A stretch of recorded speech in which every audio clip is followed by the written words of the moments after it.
વાત કરો છો સારિકાબેન? તમે વાલમની કેવી ચૂંદડી ઉઠી? હા, પીળી ચુંદલડી ઓઢી રે હો ચુંદલડી વાલમની. શું વાત કરો છો સારિકાબેન? તમે વાલમની કેવી ચૂંદડી ઉઠી? હા, ચિયા કલરની ઓઢી એ તો બરોબર હે, પણ નરેશભાઈ તમે શું કહો? સમ એમ કહો કે ચિયા કાળની ઓઢી? એ ચિયા કાળની ઓઢવાની હોય તમને ખબર તો હ? હે કિયા કરણીએ ઓઢી રે હો ચુંદલડી વાલમની. એમાં શું કહેવાનું નરેશભાઈ? એમાં હમ બમ ના હાલવાના હોય. તમે તો એમ પૂછો સમ ઓઢી, એમાં હમ હાલો? જા નહીં કહું મારા ખા ખારે દાઢમડી મારા હમ. એમાં શું કહેવાનું નરેશભાઈ? એમાં હમ બમ ના હાલવાના હોય. તમે તો એમ પૂછો સમ ઓઢી, એમાં હમ હાલો? તાનીની બંગડીઓ ઉપર મોહી ગયા, બંગડીઓ લઈ આલી, એમાં તમે એની ઓઢવા તૈયાર થઈ ગયો. ચુંદડી તો વાલમની જ ઓઢવાની હોય ને, એમની થોડી ઓઢવાની.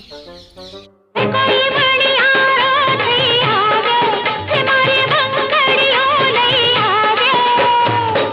ઓહો, એક બંગડીઓ માટે થઈને તમે એના ઉપર મોહી ગયો અને એમાં તમે ચુંદડી ઓઢવા તૈયાર થઈ ગયો. જબરો કેવો તમે. એની બંગડી ઉપર કા મોહી રે ઓઢી.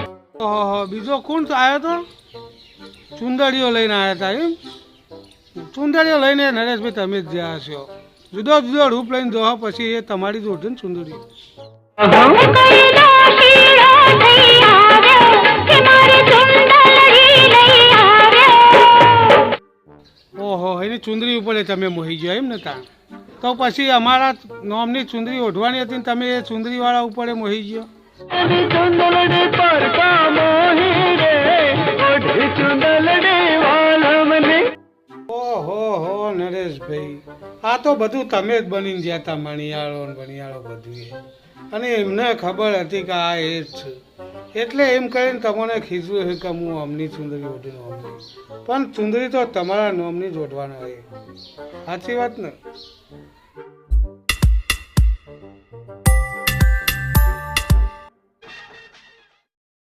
અમારો આ વિડીયો ફક્ત ને ફક્ત મનોરંજન માટે હતો. અમારો આ વિડીયો કોઈ ઘટના કે પાત્રને અનુલક્ષીને નથી. અમે દરેક કલાકારનું દિલથી સન્માન કરીએ છીએ અને કોઈ કલાકારના દિલને ઠેસ પહોંચાડવા માંગતા નથી. તો અમારો આ જો વિડીયો ગમે તો એને લાઈક કરો, શેર કરો અને સબસ્ક્રાઈબ તો જરૂર કરજો.